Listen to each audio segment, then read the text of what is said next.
The following program may contain coarse language, violence, nudity, mature subject matter, or scenes which may not be suitable for all viewers. Viewer discretion is advised. All Hit Radio.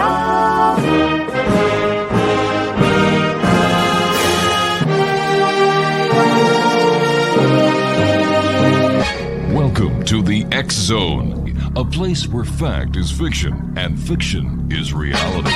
Now, here's your host, Rob McConnell. And good evening, one and all, and welcome to another edition of the X Zone. I am Rob McConnell. We're coming to you from our broadcast center and studios in St. Catharines, Ontario, Canada. If you would like to send me an email, xzone@xzoneradiotv.com, on all social media sites, Xzone Radio TV.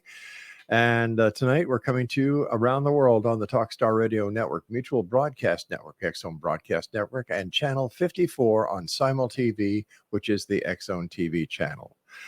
Our first guest tonight was had to cancel because of the growing concerns of Hurricane Ian throughout Florida. So our thoughts and our prayers are with everybody in Florida, as well as our good friend Larry Lawson, who is the host of Paranormal Stakeout. Larry and his family live in Vero Beach, so blessings to each and every one of you, and I hope you're all safe and sound.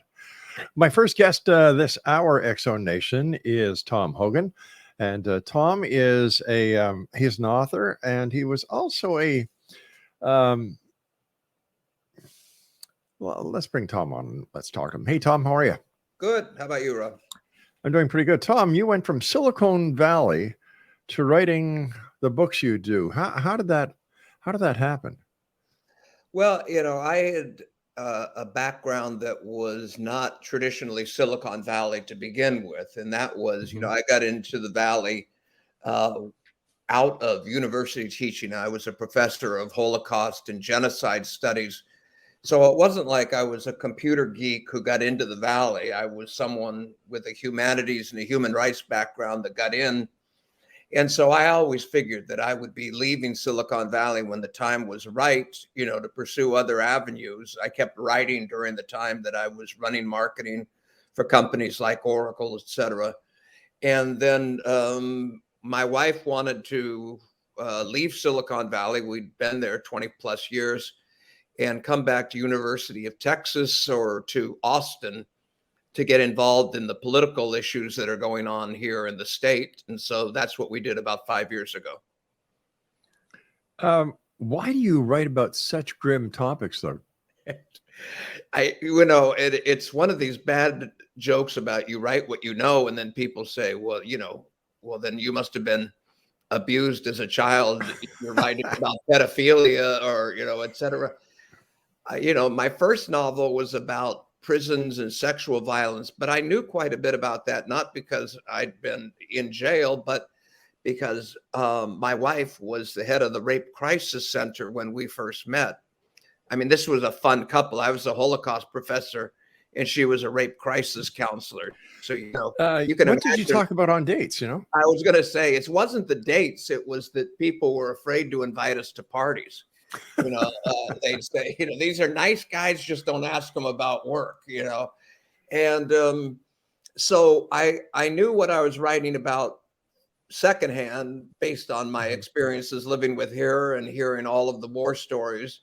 The second novel, obviously, I knew about because of the Holocaust. The interesting idea there for me, and it seems to have struck a chord with some of the readers and some of the film the script writing contests that I've won, is I put the Holocaust in the background rather than it being front and center with neon saying, isn't this awful? This is horrible. This is how people die. I thought no one had ever done a movie or a book where the Holocaust was just kind of there as another character, or background, and that we would use a familiar trope like, a detective thriller, but set in Auschwitz. So you learn a lot about it without having it knocked over your head in a nonfiction manner. And then the same thing with pedophilia. I had been exposed to, that's probably the wrong phrase to use with pedophilic priests, but I had been in Catholic seminary programs as a teacher and as a student. And then I'd lived in Protestant seminaries when I was doing graduate work. And it was fascinating to me to see the difference between the two traditions and then how it played out with sins like pedophilia. So, and the other thing is, writing humor is hard. Writing drama, not that tough. If these guys who can write 300 pages of light stuff, God love them. I just find it easier to write about the tough stuff. Um, you and I were talking briefly before we went to air, and I asked you why there are still people today who believe that the Holocaust was nothing else but a big hoax. Yeah, it's a fascinating thing. Those people have never gone away. I started teaching the Holocaust, 30 plus years ago. And yeah, the deniers were there, but they were so far out on the spectrum that you just think, and now they're almost mainstream, given that, you've got so many conspiracy theories out there led by QAnon, but, you've got this receptive ground. I don't know if you saw the family, I think they were in Minnesota, where the father just went crazy with the gun and shot his wife dead, shot the family dog, and then shot one of his daughters, who luckily lived. And it was all because they questioned QAnon, and they said he'd been a great guy up until the COVID hit, and all of a sudden he was bunkered down. And when you bunker down, I think you're more receptive to things like the Holocaust myth. Why is that? I think you've got more time. You wind up with the algorithms that, Google and Facebook and whatever. You click on one thing of interest, and the next thing you know, you're getting 8 different, leads from far right or really offline ideas. And it's all because of that one time that you pressed one button, and all of a sudden they just had yellow stickums that they were putting all over you, saying this is a potential candidate for what you have to say on the far fringes. So I think that kind of bunker mentality, and then, having friends in the online world, happens to be the way that it works. And it's I'll be damned if I know. It's what scares me is not so much people think it, but how much they're invested in it emotionally, and sometimes even financially. They're spending days and thousands of dollars to go to these conferences. What for? Just to be with like-minded folks who say, yeah, I agree with you. It's a mystery to me, Rob.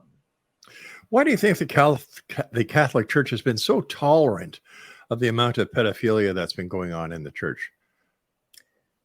That one, I think, is an easier one for me, having been around it. And that is that the number one rule of the church is to stay alive. It is not to do the right thing. It is not to do right by its parishioners, whether it is because it thinks it's God's will or because they just figure, what the hell else are we going to do if the church goes away? These guys, it's church first and foremost. And you can see it, certainly when it comes to pedophilia. The idea is, if you really crack down on this, you're going to lose priests that you can't afford to lose if you're still trying to stay relevant in today's world. Churches will shut down for lack of pastors. I'm not defending at all, as you and I understand that. But you see what I'm saying is the church will say, well, and I write in the book, that one of the archbishop's cronies gets a little drunk, and he says, hey, listen, we're already having to import priests from the Philippines. It used to be the Irish guys with the red nose from drinking, and now it's, people in their 20s from the Philippines to help keep the churches open. And so the guy says, the archbishop or the cardinal believes that if diddling a few kids keeps us with the priests, it's a trade-off we're willing to make. It sounds brutal, but I think that's the case.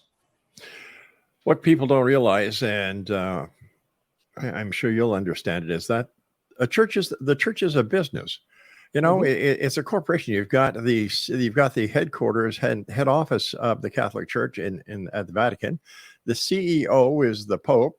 You've got the what are they? The Cardinals that are the Cardinals are like board the of directors. Yeah. And then you've got the people who go to church hoping for a better life, putting money in the collection pot. They're the shareholders. It's a business. And I think, go ahead. No, go ahead, sir. I was going to say, and within that context, I've written some articles where I said, if you really want the church to take you seriously, you vote with your feet. You don't show, and you vote with your wallet. You don't show up for mass, and you don't put anything in the collection box. And those are the two languages that the church understands. As you say, it's a business.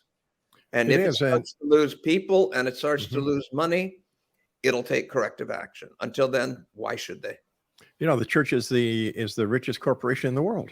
Mm-hmm. And it boggles my imagination why the church has been able to get so rich off of the backs of the poor and the destitute. Poor. Yeah. No, you and I have to take. Go ahead. No, go ahead, Tom. I was going to say, it would be such a positive thing if the church just liquidated some of the Vatican artwork that they have that's never going to see the light of day, and institute a program like that for building its churches rather than on the backs of the local parishioners who can't afford it. I agree with you 100%. Tom, please stand by. Exonation. Our guest this hour is Tom Hogan. His website is tom-hogan.com. And Tom and I will be back on the other side of the short break. Whatever you do, don't go away. Welcome back. Tom Hogan is my special guest. His website is tom-hogan.com. Tom, do we really need the church in today's society with everything that's going on? That's a great question, Rob. And I think the answer is surprisingly, maybe for the first time in history, the answer may be no. It's not just Catholicism, but you see now that for the first time, no identified religion is the number one identifier for this generation of young people. So if I'm any organized religion, but especially the Catholic Church, I've got to be worried about that. Yeah. I agree with you what you were saying about liquidating some of the assets in the Vatican. I think that the churches and the dioceses around the world, well, in the rich parts of the world, such as Canada, the United States, and Great Britain, and so on, should liquidate their assets and give it to the cause that the religious philosophies were actually created for. And, if you do believe in Jesus and the way the church was started, and if you do believe that he's looking down from above, he must be saying, what the hell did I do? Where did they go wrong? Yeah. Geez. Do you see any changes being taken by the church officials, especially the Vatican, when it comes to the way the church is operating and with what they have been accused of, what they have been found guilty of, and what has yet to be discovered?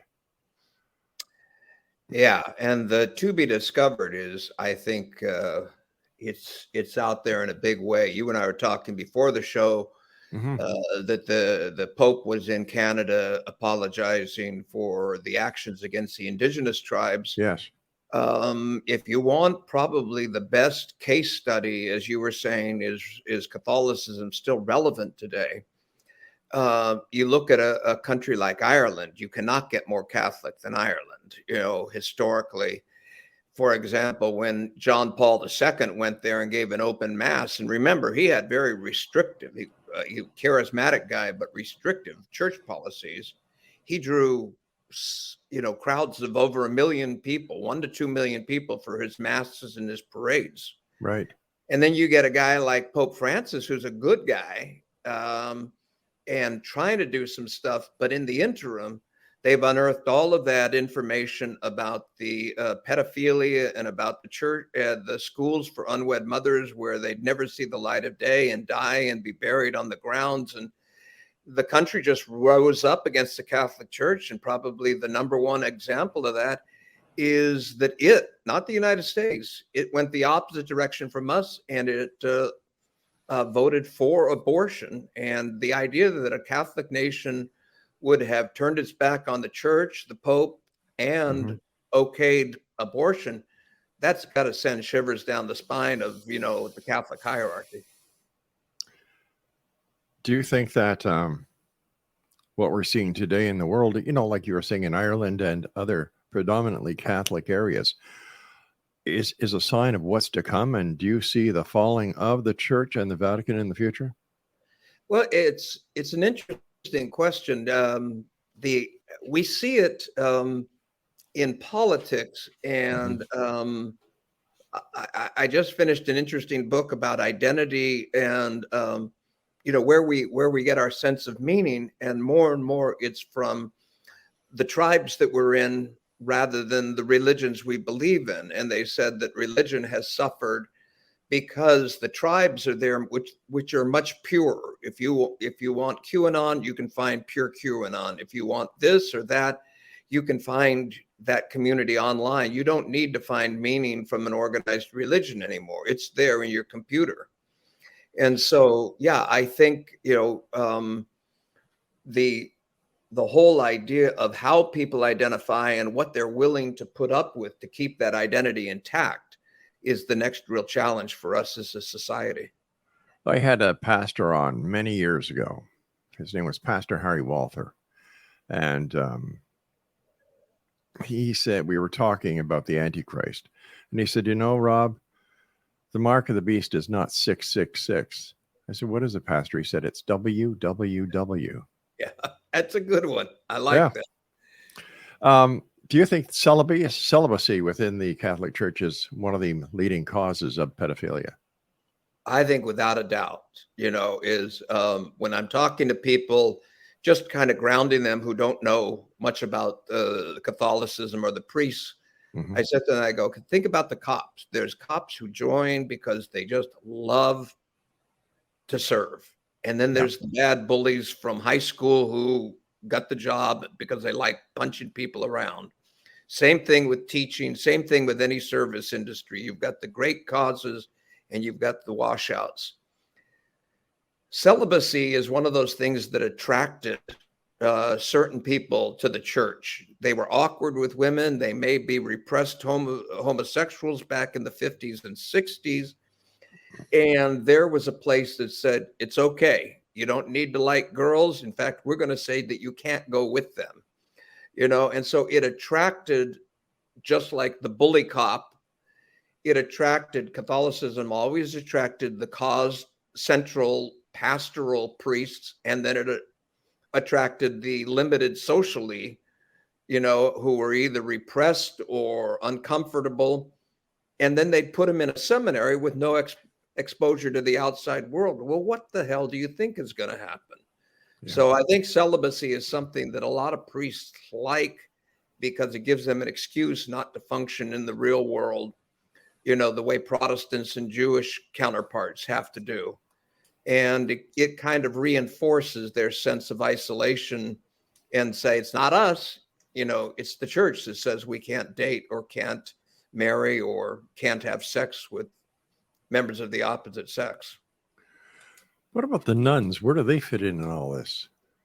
There's two groups that there's nuns and there's brothers. Okay. And brothers are even weirder for me because they're like priests light, like Coca-Cola light. Like, you sit there and go, well, wait a minute. You have to give up all the same shit that the priests have to give up, but you don't get any of the benefits of being able to say, mass or hear confession. And I'm sitting there going, that's not exactly a career choice I would make. Right. If I'm going to go that direction, I want to be a priest. It's the same way with the nuns.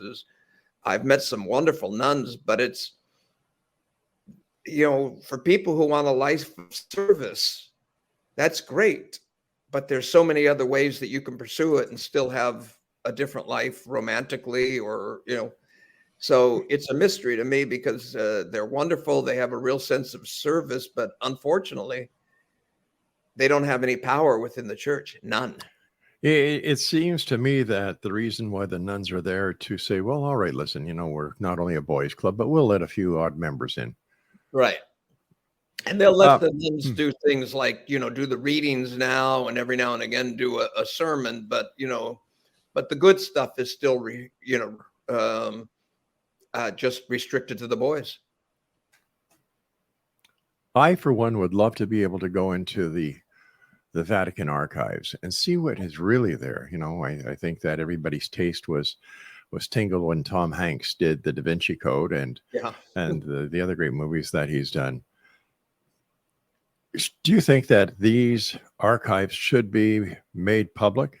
And do you think that if they were, they would be part of the downfall of the Catholic Church? Well, I think the worst part about it is that this is nothing that's being shared with the rest of the world, in a single room in the Vatican archives, from what I understand in terms of the value of the art within it, could fund so many initiatives for the poor, could build so many, church centers or whatever. So, yeah, I think you're right. If those ever came to, light, you'd see that we're not even talking billions. We're somewhere beyond billions in terms of the worth of what exists in those archives, and no one's seeing them except the archivists. The Catholic Church and other churches seem to prey on the weak, and they use their power of the pulpit as a method of control. If you do this and it's not right, you'll go to hell. If you do this and it's right, you'll go to heaven, and so on and so forth. Right. To me, there's a little bit of brainwashing involved here. Oh, I think a lot. To a large degree, I would say Judaism is the exception. But, most Christian churches do not want you thinking for yourself. They want to tell you, at least with the Protestants, they will encourage you to read scripture by yourself. Catholicism won't even do that, But the Protestants don't want you to question what you read.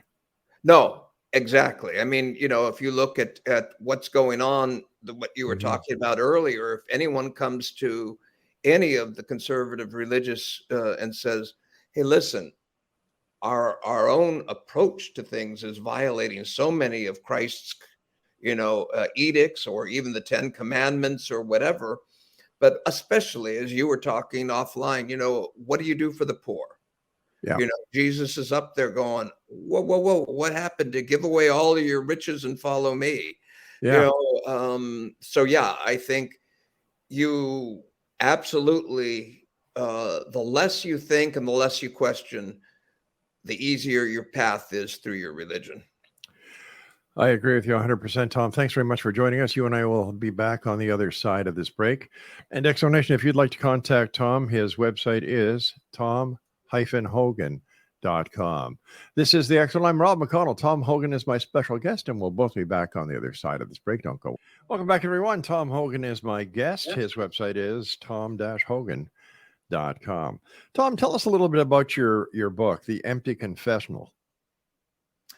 Well, just as I was talking about using the Holocaust as backdrop rather than front and center for a thriller, I did the same thing with pedophilia. I have written articles for Newsweek and other publications about why the Catholic Church attracts so many and tolerates so much pedophilia.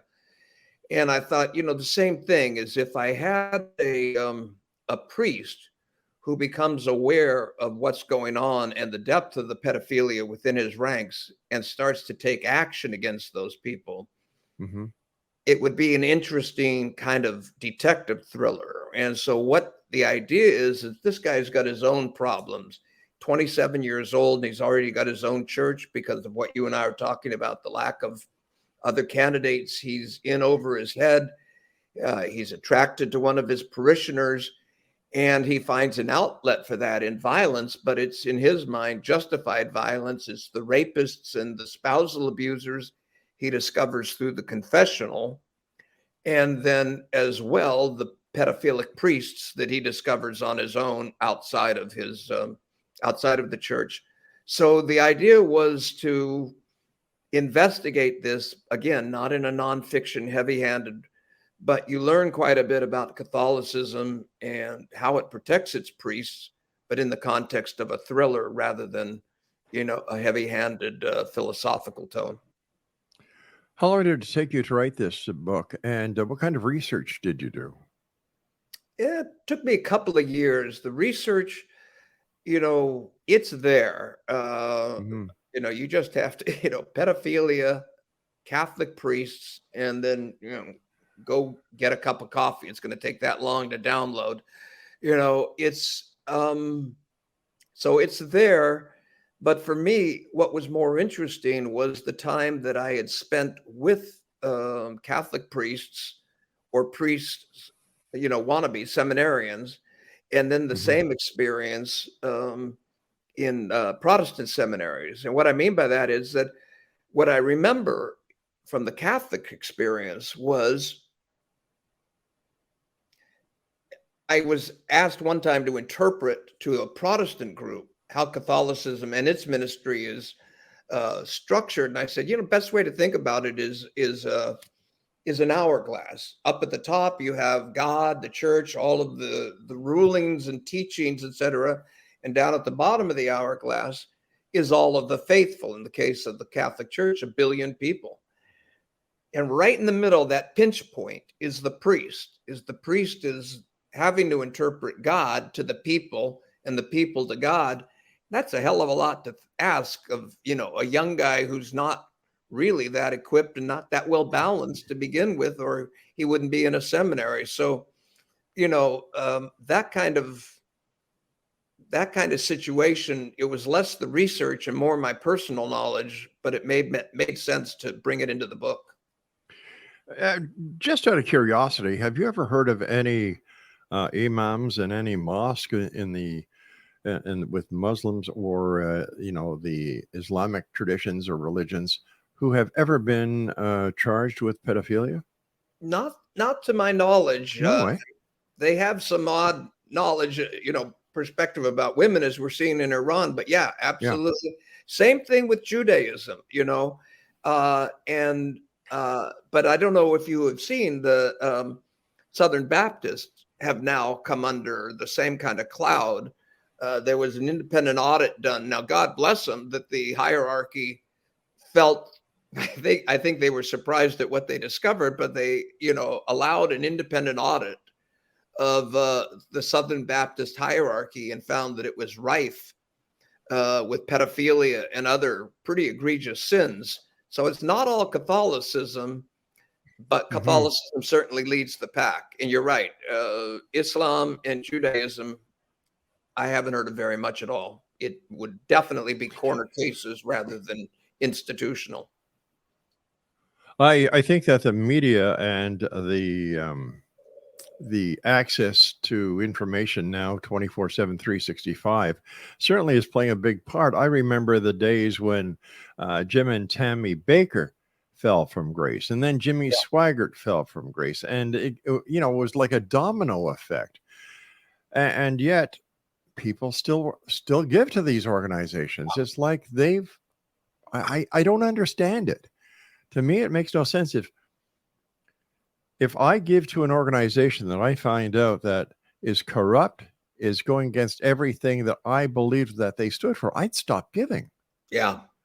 But yet there are those people, and I guess the same is for the Catholic Church and any other religious philosophy where there are crimes being committed against their people, in this case, the parishioners. Well, going back to my days in Silicon Valley, I don't know if you remember the whole scare about Y2K that, I sure do. The planes were going to fall from the sky, et cetera. Yep.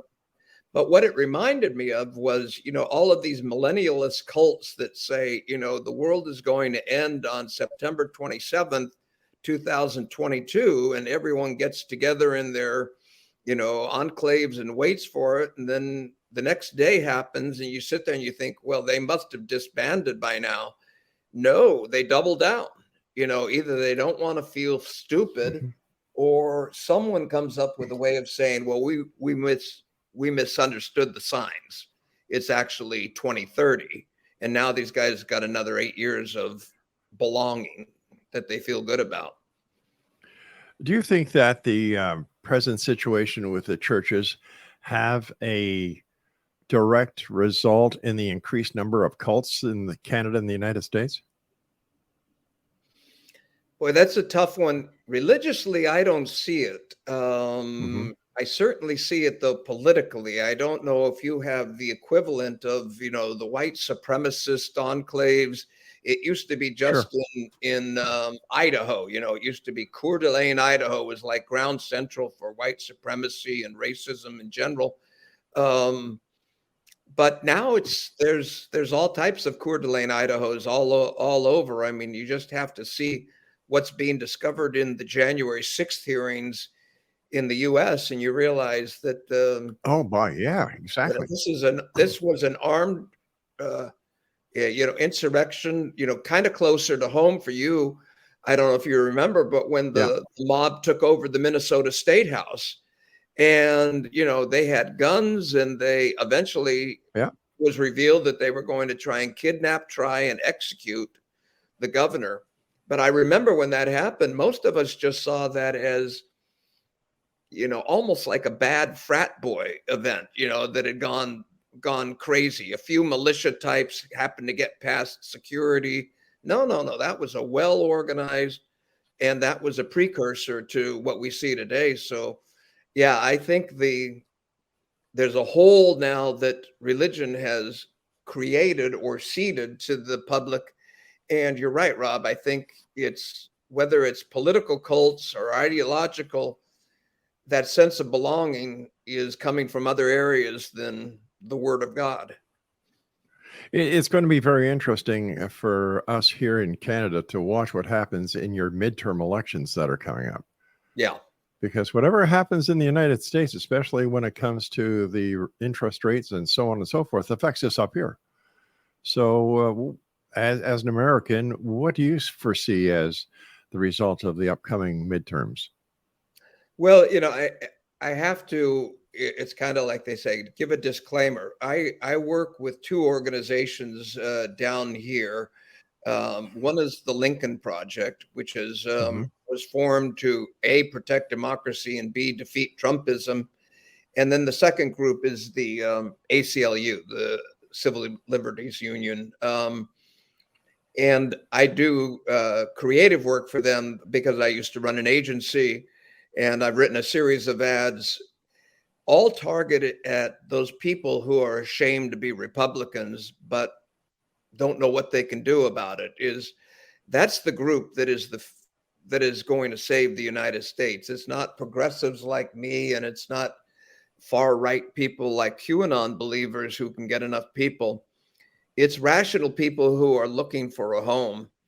And this 2022 election is really going to set the tone for 2024. Are these people motivated by abortion, for example? If so, that the right wing is going to have to retrench in terms of its policies. On the other hand, it may be that they're encouraged to double down based on what they see. And anyone who can tell you that they know what's going on in 2022, when all is said and done, don't believe them, because I'm in the center of it with the experts, and they don't know what's going on. You and I have to take our final break for this hour, Tom. Thanks so much for coming on. It's great talking to you. And Tom and I will be back on the other side of the short break as the X Zone continues with yours truly, Rob McConnell, from our broadcast center and studios in St. Catharines, Ontario, Canada. If you'd like to find out more about Tom, if you'd like to see what he is all about, visit his website, tom-hogan.com. We'll be right back. Don't go away. Welcome back. Tom Hogan and I are back here, and this is the X Zone. Tom Hogan is my guest. His website is tom-hogan.com. Tell me, Tom, do you see any parallels between the years leading up to the Holocaust and America today? I do, and I've always hesitated ever since Trump became our president to do that. We in the Holocaust business, we used to say there were two forbidden analogies. You couldn't use the Holocaust itself as an analogy, like people saying abortion is the Holocaust of the unknown. Right. And you could never call someone else another Hitler, Mhm. you know, because Hitler was so unique and so evil. But people, when they're looking for parallels to what we're doing today, the first time before things got serious, before January 6th, people would say 1968, where you had the riots in the street over Vietnam, civil rights, the assassinations of, Kennedy, King. And then January 6th came and it became so much more serious than 1968. And the historians like John Meacham were saying their analogy was the United States in the 2 or 3 years leading up to the Civil War, 1857 to 1860. But in my mind, as you pointed out with your question, Rob, we're a lot closer to Germany in the late 20s and early 30s. Is the, after they lost the war, you got to remember that there were never any foreign troops on German soil. They couldn't, the people weren't prepared to lose. And then the next thing you know, along comes this madman telling them that it's not their fault, it's the Jews' fault, etc. I think there's quite a few analogies. You look at the Proud Boys and all of this; they're very much like the brown shirts that brought Hitler to power. Everyone thinks of the Gestapo. That was after he got to power. He got to power through street violence, intimidation, and we saw that in Michigan again, January 6th, and Hitler had the Reichstag burning that gave him the right to call martial law. And then you hear that Trump was trying to use the riot on January 6th as his right to call martial law and suspend the election. So the analogies, at least to my mind, are there. Wow. Let's just get away from politics and pedophilia for a few minutes here, okay? Yeah. Okay. One of your books that I wanted to talk to you about was The Ultimate Startup Guide. Yeah. I think that your book's time is here now, because I think after COVID-19, there's a lot of people who are looking for that opportunity, because the business they were in, or the company that they work for, the restaurant that they work for, just isn't there anymore. So tell us about your guide. Well, the guide came from the fact that my partner and I, Carol Broadbent is my partner. She and I started an agency, and she was the woman who was behind all of the communications and marketing strategy for Sun Microsystems, which was a big deal for your non-technical audiences back in the 80s and 90s and early 2000s. And I was doing the same thing at Oracle. And the two of us came together and we used our combined marketing skills and knowledge and contacts to go into the venture capitalist community and work with their startups. And that's what we did for since 2008 until we shuttered the agency last year. And we would go on in and we would be their acting VP of marketing or CMO for their first year. We'd help them learn marketing and sales, because most of these people were technologists. They had a solution, but they had no idea how to build a company and sell it. And so we would go on in and help them. Then we'd hire our replacement and move on to the next startup. And that's what we did for, the better part of 15 years. Is the market ripe today for startups and entrepreneurs? I think it is, because of what you said is so much of what happened. Look at Zoom. All of a sudden it's become like Xerox or Kleenex. Even if you're not using Zoom, you'll say, I'll Zoom you. And why is that? Well, because the pandemic forced everyone to do remote learning and remote work. So all of a sudden you've got this world. I wouldn't want to be in commercial real estate, for example, because a lot of people aren't coming back to the office. So the pandemic held things up and shook it. And we're just seeing what falls out now. The reason that you don't see more startups is the funding isn't there right now. The VCs that I know have all put a zipper on their wallet. and just said, we're going to ride this thing out for a year or two before we start writing checks. So the self-funded startups, yeah, they're doing great. The ones that need 6 or 8 million, because of labs and that, they're hurting. Before we say so long for tonight, I'd like to thank you so much for joining us. A great pleasure talking to you. What are your final thoughts? What would you like to share with the X-Zone Nation tonight? I think mostly, just to use your own definitions, not just, when people say think for yourself, but it's kind of like playing poker before the cards are even dealt. Know what you can and can't lose in that particular hand. I think it's the same thing with politics or ideologies is, be your own identifier, be your own thinker. And then if you find people who agree with you and it can advance that, associate with them, but don't let them establish the rules up front. You set the rules and then find the right place, the right home for yourself. Tom, tell our listeners where they can find out more about you. Give them your website and also where they can find your books. Okay, it's www.tom-hogan.com. And the books are available on Amazon and Barnes & Noble. Tom, I want to thank you so much for sharing your time with us here on the X-Zone. And I look forward to the next time you and I meet here to have another great discussion. Thank you, Tom. Thanks a lot, Rob. Good night, sir. X-Zone Nation, our guest this hour was Tom Hogan, www.tom-hogan.com. I'll be back on the other side of this short break as we continue here in the X-Zone from our broadcast center and studios in not Crystal Beach anymore, St. Catharines, Ontario, Canada. If you'd like to send me an email, xzone@xzoneradiotv.com. And for any of the past radio shows of the X-Zone Radio Show, visit www.xzbn.net.